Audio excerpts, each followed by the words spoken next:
Hey everybody, this is Galator from Galator's Gaming. This is a Dark Souls 3 video giving you my own tips and information on basically just weapons in general. The first thing to understand in this video is that I'm not saying any weapons, like no weapon in this game is inherently better or no weapon is inherently weak compared to the other. It's actually each weapon, each one of them has their own strengths and weaknesses and their own pros or cons, so to speak, that really make them shine depending on how you use them. Alright, so we have several types of weapons. We have great swords. We have normal straight swords. We have paired weapons. We have daggers, great and ultra great swords. We even have thrusting weaponry such as rapiers and spears, and katanas, axes, basically just a whole bunch of different types of weapons that I'm basically going to go through. The first weapon I'm going to talk about today is the daggers. Now, the daggers are actually a unique type of weapon in a way. Most people actually don't use them. Like, most beginning people make the mistake of thinking they're weak. They're actually not they are weak just like if you were to just attack an opponent like right now.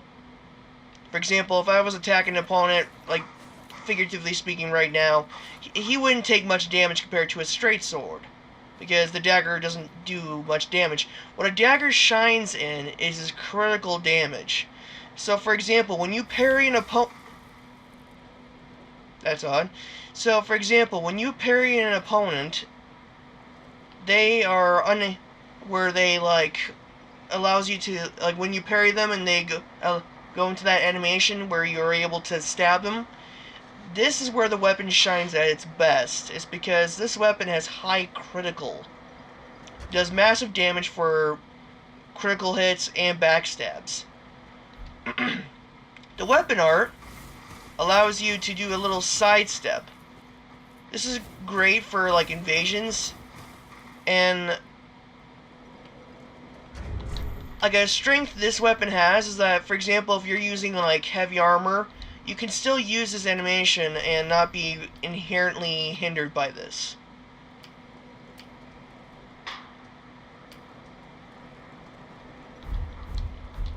So, in general, the strengths of this weapon is that it's fast, quick. It's great for critical hits and backstabs. It's recommended that, personally, I would recommend is putting like a poison or bleed resin on that, because since it attacks so quickly, you can quickly dodge in, go in, get that proc of the poison, and get out. Simple as that.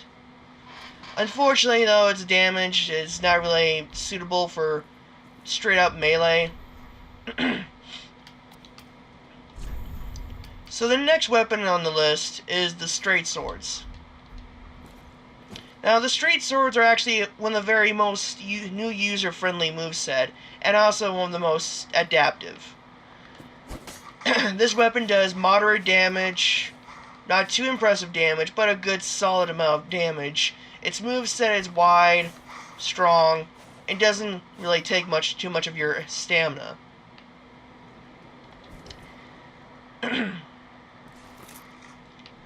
The weapon art is the classic two-handed weapon art. That's for guard breaks. This could also be used for guard breaks, I believe, but it's good for, like, a surprise opener. There are many other types of straight swords when you come across in the land of Dark Souls. For example, there are some straight swords that are better than the others. For example, this longsword only requires 10 in strength and 10 dexterity. Does decent damage all around, and it's great for infusions. For example, if you have a sorcery build, you can actually put 10 in endurance, like 10 in strength and dexterity, and put this with a intelligence infusion, so that way now your sorcerer has a sword that scales with your intelligence, and the same for pyromancers as well, or faith. Which is why I think the strong points of this longsword is that it's very adaptable, it's able to you can use it for practically any type of build with very minimal, if not no punishment, and its moveset is actually very straightforward and very useful. It's great. It's a weapon that I highly recommend any new player to use, since you won't be really punished for using it.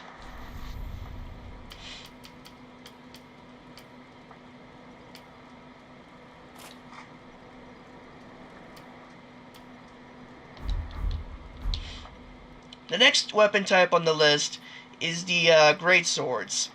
Great swords are typically standard two-handed swords like you would see in any MMO. However, great swords also, if my facts are correct, originated from Scotland. They're focused on heavy-duty strength, a lot of damage, and yet respectable amount of reach. However, the bad things going for it is you'll have a hard time in terms of the defensive capabilities, since a lot of people would prefer to have a great sword, just a single great sword. However, what you could do, some people would even have a shield in their other hand. However, it's not really recommended, since you're not technically using the most out of the great sword. The great swords are typically kind of standard are a lot like the straight swords, since their movesets are kind of the same. Adaptive, they're very adaptive, quick, and you can still be you can be punished harder comparison to the straight swords for, not timing your swings. But it's still more adaptive than to a lot of the other two-handed typical weapons on this list. Now, the great sword I have on my hand is the simple claymore, basically just a standard weapon.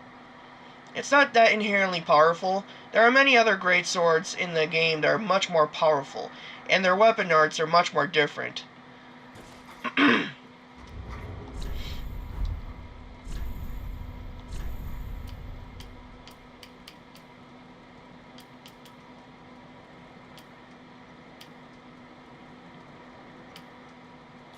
Alright, the next weapon on this list is the Ultra Great Swords.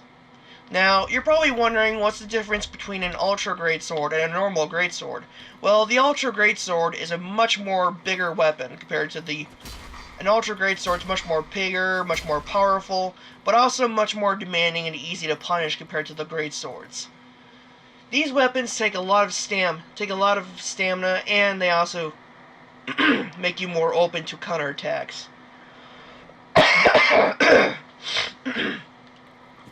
The movesets, typical great swords, their movesets are very depending on each great sword, but the more standard great swords allows you to strike in a wide open arc. This is actually great for dealing with multiple opponents at once. However, you gotta be really careful, since even though you're technically doing a lot of damage, you can still be greatly punished if you don't time your swings, and if you run out of stamina too much. However, the difference between the Ultra Great Swords comparison to the Great Swords that makes them truly unique comparison is that if you were to two-hand the weapon, like so, these weapons, like if you were to two-hand these, they can't be parried. So, I'm swinging right now, and even if the person was to be very good at parrying, they cannot parry Ultra Great Sword weapons when they have been two-handed. The same would be other weapons on this list. So, in the end, my final conclusion, the great things going for this weapon is that it has a higher strength, it does higher damage, has higher reach, but it also has higher overall damage, great for dealing with ganks. Great swords in general are very intimidating, so there's also that intimidation factor to suit in, because nothing says I'm pretty sure if someone was to come up to me holding this weapon, just slow walking like this, I would be pretty intimidated myself, especially if I'm a new player. So the cons to this weapon, though. So in general, the cons to this weapon is that it takes a lot of stamina. It's easy to punish. It's quite easily to punish if you're not careful. For example, in my swing, they could dodge out and quickly counter my swing. For example, a weapon like this, if they had daggers, I could be swinging and they can easily dodge out. Like, I could be swinging at them, they could easily dodge out of the way, get in my blind spot, and quickly attack, and get out of my way before I can reactively swing.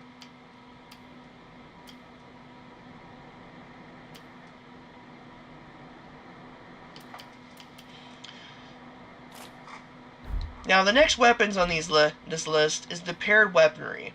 Now, keep in mind, not all paired weaponry are the same, but I am talking about paired weaponry in general, since they're basically the same concept. So the paired weaponry, the reason why they are so powerful or so dangerous is because it's basically just one weapon, but having one weapon in each hand. The movesets, when using these paired weapons, are incredibly dangerous and incredibly powerful, because when using the overall attack of both paired weapons, it is a very powerful attack, especially if you catch your opponent. You can, however, the weapons in general goes from scimitars, maces, spears to daggers. All around, each weapon is very unique compared to the others, so it's hard to really pinpoint accurately what kind of information I can use. But it's just safe to say that these weapons are, in general, very great for combinations when it comes to just absolute going apeshit on your opponents. For example, these scimitars, if you were to put bleed resins or buffs on them, increases the damage and overall danger these weapons are to your opponents. However, there is a problem to this. You see, since these are paired weapons, you cannot block with these weapons. You are unable to block in these weapons, which is a bit of a problem, since that limits your defense. So, keep in mind, I really don't have much in generalization for these kind of weapons. They're greatly varied in the Dark Souls series, because these are just one of the many weapons you can get that are paired. There are spears, daggers, also there are great swords even.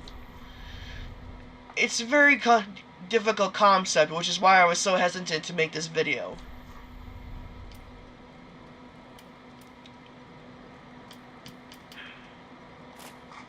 This is another type of weapon, is the katana.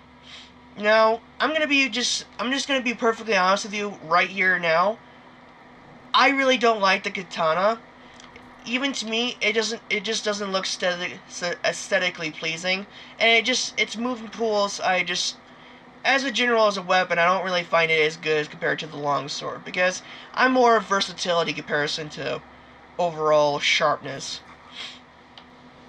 Now, the strengths of this weapon is that it has a very single-targeted focused move pool. It's a very quick, very slick weapon. Good for quickly getting into someone's blind spot, dealing damage, and getting the fuck out. Katanas have a generally razor-sharp sharpness, or like in terms of real life, they're incredibly sharp. However, they are incredibly frail, so their fragility so their durability in this game is actually quite low. However, they do have high critical damage comparison to a lot of the other weapons in my list. So they have quite a bit more damage and a bit better scaling in terms of dex. So for dex builds, this is a weapon that's more better suited for them. So in general, in this Dark Souls game, the good things going for the katana is for their quick attack, for their ability to quickly get into the opponent's blind spot, attack, deal damage, while simultaneously doing doing quite a bit of critical damage if you manage to get a backstab or a counter guard break. The bad things going for these weapons is that these are not very good weapons to have in a playthrough, since their durability is quite low. You'll happen to notice that these weapons will break or run low on durability quite quickly in comparison to the longsword.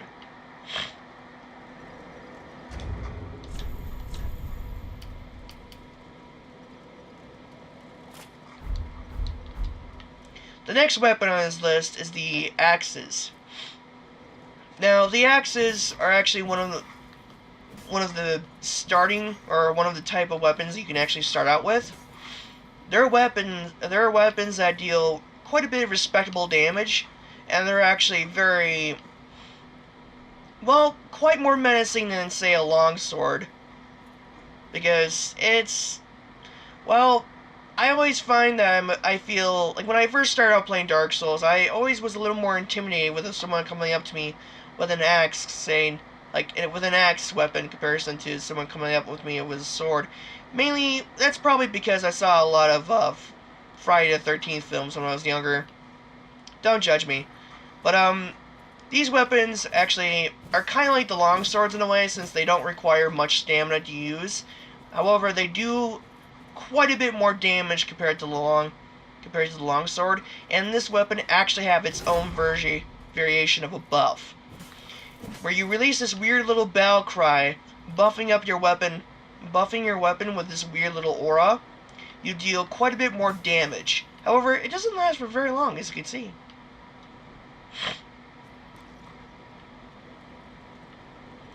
So, the good things going for this weapon is that it does more damage compared to the longswords, and it has a more, I would say, varied weaponry, since I happen to notice that the axes are much more varied in comparison to the longswords or the straight swords. Because with the straight swords, it definitely seems as though there's not really much diversity in some of them, since it's basically just, I actually feel as though some of the longswords are kind of the same longswords in the end of the day. Really don't make much of a difference. However, I, on the other hand, feel as though the axes are definitely varied in comparison to the other. For example, there's actually a one-handed axe in this game that works with miracles, or works with a faith build, which is strange, all things considered. So this weapon has good intimidation factor, does respectable damage, and it has its own self-buff via weapon art. The bad things going for this weapon, I can honestly say, is, it pretty much has less range. I would say the axes in the long run, have less range comparison to the long swords or straight swords. Even the two-handed axes are actually shorter than the two-handed straight swords, in my opinion. But that's just what I happen to have noticed.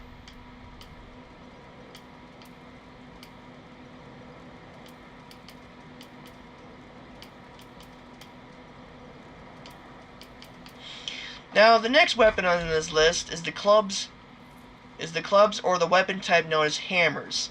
Now, these weapons are actually very unique in their own way, since they don't do slashing damage compared to the swords or the axes, if I recall. These weapons do strike damage, which is great against heavily armored opponents. These weapons, however, are slower Like, I happen to notice that these weapons are much more slower in comparison to the long swords, and pretty close to the same speed as the axes I have happened to notice. The problems for these weapons is that, like, the downside of these weapons, in my opinion, is I find their moveset to be kinda leave a little bit to the desired, and their range is even worse than the axes.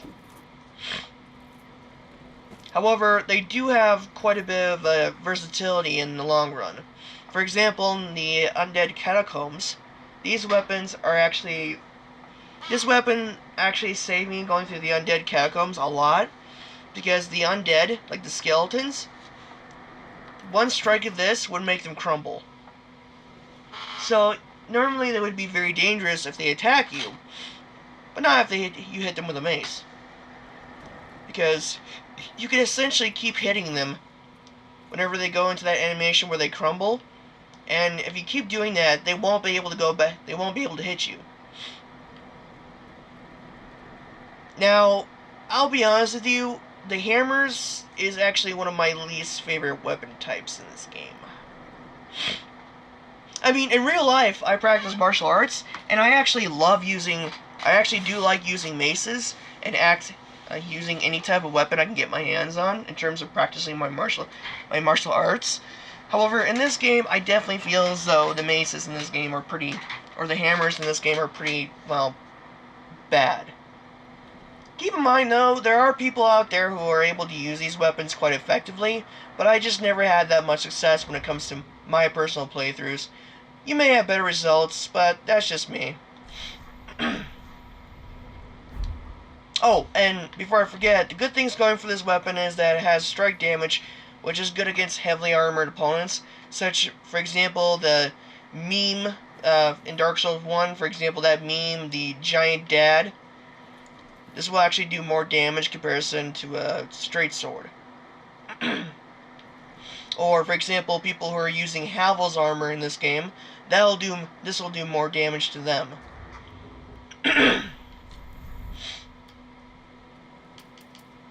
Now, I'm going to go into their own unique variation, which is the Great Hammers. Now, the Great Hammers are a lot like the Ultra Great Swords. Is that once you two-hand this weapon, it cannot be parried. You cannot parry this weapon when two-handed.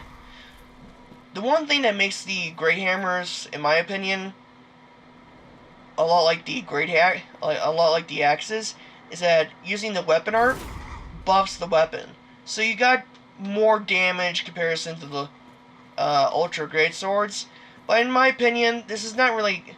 This is still a little overshadowed, since this weapon is just so slow in terms of actually attacking, and takes just as much stamina as compared to the Ultra Great Swords.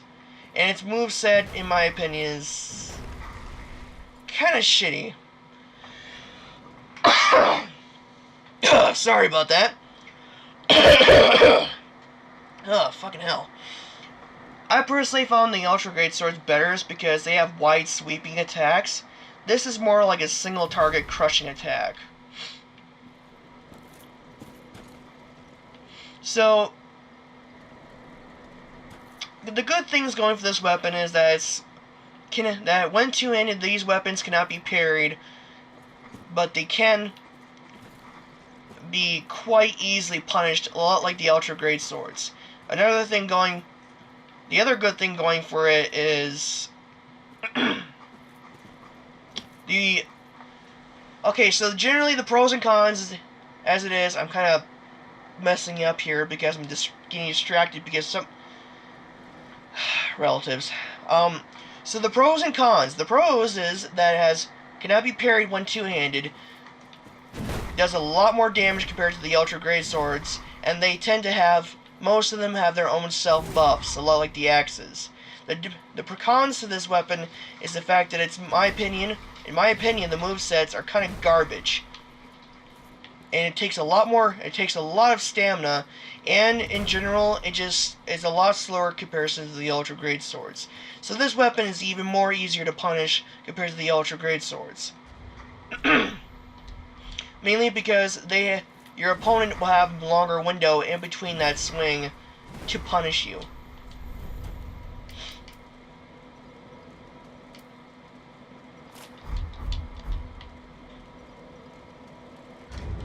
second list weapon in the other weapon in this the other weapon type that's, in my opinion, very powerful. In one of my favorites, it was actually my go-to move or weapon type back in Dark Souls 1, was the spears. The spears actually have their own unique strengths and weaknesses, but I happen to notice that a lot of people overlook the spears, mainly because a lot of people go for the straight swords and great swords and whatnot, when the spears are probably one of the most dangerous if used properly. The strengths of the spears, in my opinion, is their long reach and great punishing. So there's a thing called counter damage, is that if you can hit an opponent the moment they swing, you actually deal critical damage to them. It's basically the same, if not almost the same, as, say, getting riposte on them, which does a shit ton of damage to them on the counter attack. The spears also have another unique trait, is that these weapons are actually, depending on the spear, you can easily stay out of the opponent's reach while stabbing them and doing a little bit of damage. However, keep in mind the spears do less damage in comparison to a lot of the other weapons and a lot of the other weapon types, but it makes up for that in its considerable more longer reach. So ask yourself, just because my opponent could have a great axe or ultra great sword, would quite frankly mean nothing if they can't hit me with it with my much faster spear and much longer spear. However, the bad things going for it is that these spears, even if two-handed, can be still parried. So, I guess that's, and it's predictable, and it's kind of predictable to parry. So those are the bad points of it. Oh, and another great thing about this weapon is if you were to have a shield, you can actually strike while the shield is raised. So if the person attacks and hits your shield while they're swinging, you can simultaneously hit them and instantly do counter damage if you actually time it right.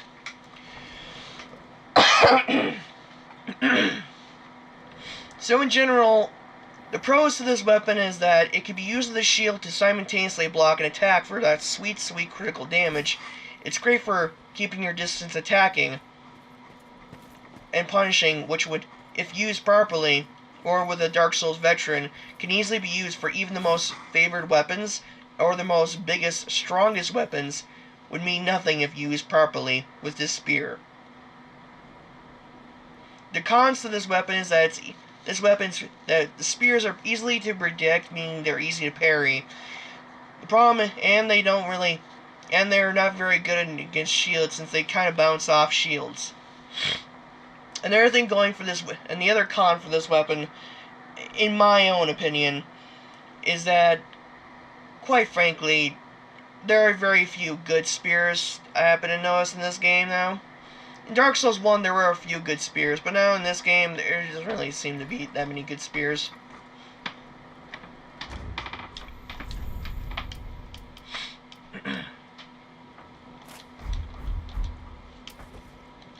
The next weapon on this list is a polearm. Now, a polearm is a lot like a spear in a way, and also it basically is like a hybrid weapon between a spear and an axe. Since in medieval times, a halberd, while your opponent in front of you would be blocking, the people holding the halberds would be reaching with those weapons over the shields to strike at them. But in this game, halberds are actually pretty powerful, if not a bit intimidating to a lot of people, because just looking at this weapon is kind of intimidating to look at, considering the fact that just seeing this guy walking up to you holding this weapon would make anyone in their right mind piss their pants. So there's the intimidation value there too. This weapon works a lot like a spear, however, it can also be thrusted and slashed at, which actually puts it up against the spear in terms of predictability, since this weapon would be harder to predict, since halberds can be stabbed or slashed. Some halberds actually follow the same moveset of being able to attack while the shield's raised, but not this halberd.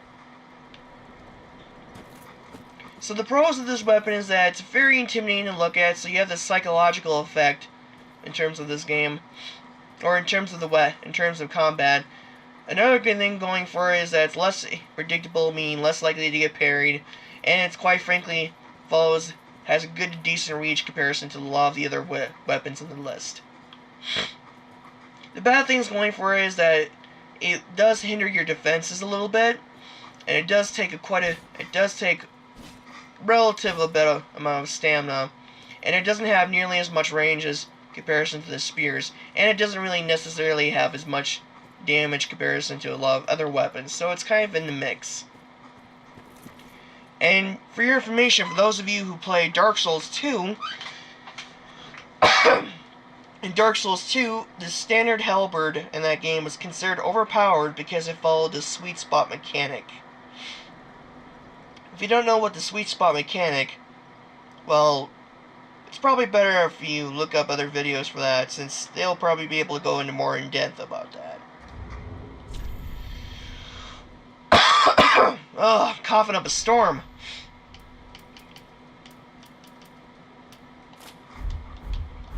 The next weapon on this list is whips. Whips are, well, they're a unique weapon, as in, like, they're not a very bad weapon, but they're not a good weapon in general. And there are probably people out there who made use of this weapon better than I could, but I haven't really had much success with that. This weapon is, well, pretty dangerous, I guess, if used properly. But this weapon is unpredictable. The good point of this weapon is that it's kind of unpredictable, since it's hard to guess the weapon's general range just from the fact that it's a foldable weapon. And not only that, it does quite a bit of damage it does slash damage, so it does a good amount of damage against people who are not wearing heavy armor. So for example, if they were wearing leather armor, this would actually do more damage on them in comparison to someone like me wearing like armor, like plate armor. However, this weapon can easily be stopped with a shield, so it's not that overly good. I remember in Dark Souls 2, there was a weapon that was considered overpowered by some people, so I guess in this game they had to nerf it to prevent, the classic Thorn Whip spam.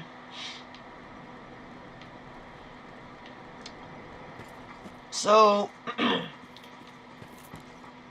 the pros to this weapon is that it's quite unpredictable to figure out the range.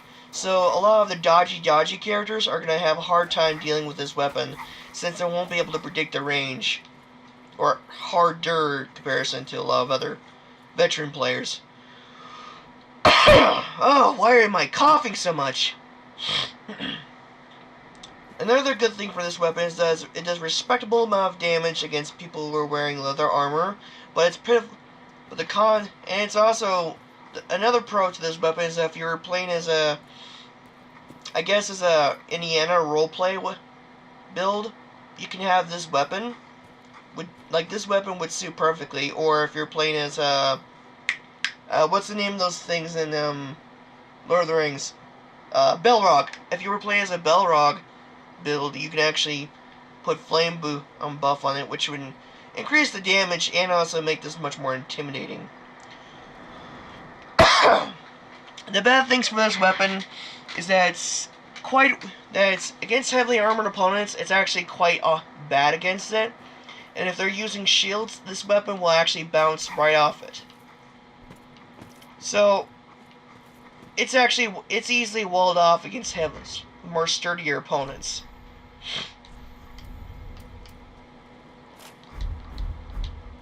The next weapon type we have is the fist weapons, ranging from the cestices, which is basically, I guess, like medieval boxing gloves, to claws that kind of make you look like Wolverine.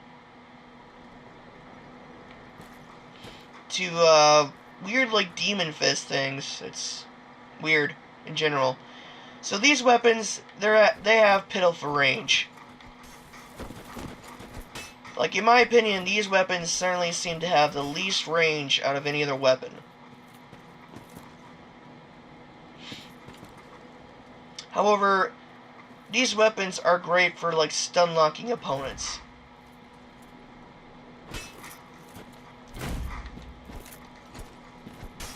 For example, if you were to stun-lock an opponent, you can constantly keep bashing them in the face with these weapons. However, the problem is that, well, just because you stun lock them doesn't mean you'll do overwhelming amounts of damage, quite frankly. However, I will say killing someone by punching them in the face in this game would be pretty satisfying. So the pros to this weapon is that these weapons are very quick. You can really easily stun lock opponents with how quickly these weapons attack. And, quite frankly, it has a very satisfying feeling just punching someone in the face with these weapons. So there's the fun aspect in that, too. The downside to these weapons is that they have pitiful range, can easily be walled off by shields, and they're very easy to predict since a lot of weapons can easily outrange them. So even if you were to get close to them and try to hit them, they would have already be in your range to attack you.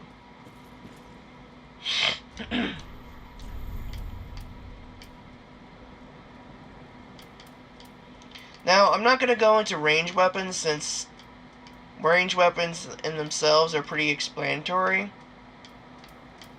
since they allow you to attack from the distance. But looking into this video, I realized I did forget something, is that when using ultra great swords, great hammers, and great axes, you actually, when you swing, you have something called hyper armor.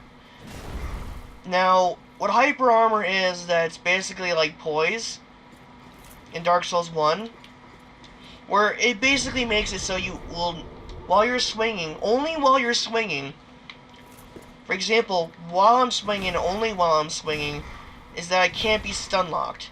So basically, even if the faster weapon will get in my general field, if I'm so much as swinging, I will automatically out-trade them in terms of DPS, because a faster weapon, they want to stun lock me.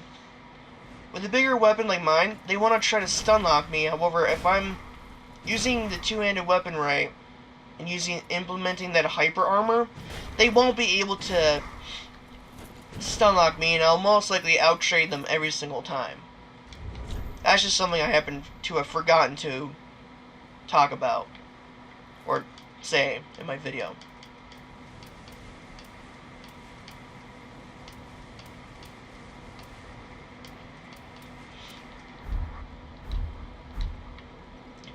So that's basically it, guys. That's the in my opinion, the pros and cons of this video, of these weapons types, and they're basically and what makes them, well, strong in their own way.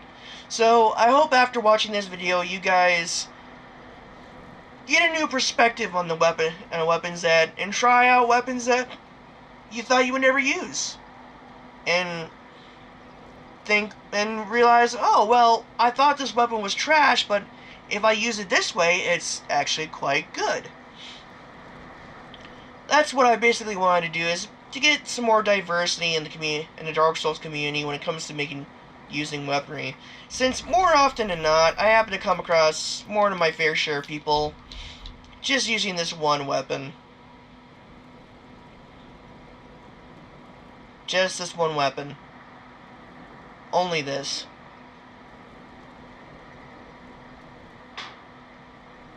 Yeah, it's a problem. But, yeah, so I hope this video basically gave you some insights on how, of the strengths and weaknesses of every weapon type in this game. So, if you guys thought this video was entertaining and enjoyable, be sure to like, comment, and subscribe if you so much as wish. and it would help me a lot if you were to do so. But be sure to leave me a comment. I like talking to the people and them to give me their opinions and what they think, what you people think it would be your favorite weapons. So this is Galator's Gaming. Oh, for fuck's sake. So this is Galator's Gaming, wishing you successful hunts or successful invasions in the future. And as always, my friends, be sure to have fun. This is Galator's Gaming, signing off.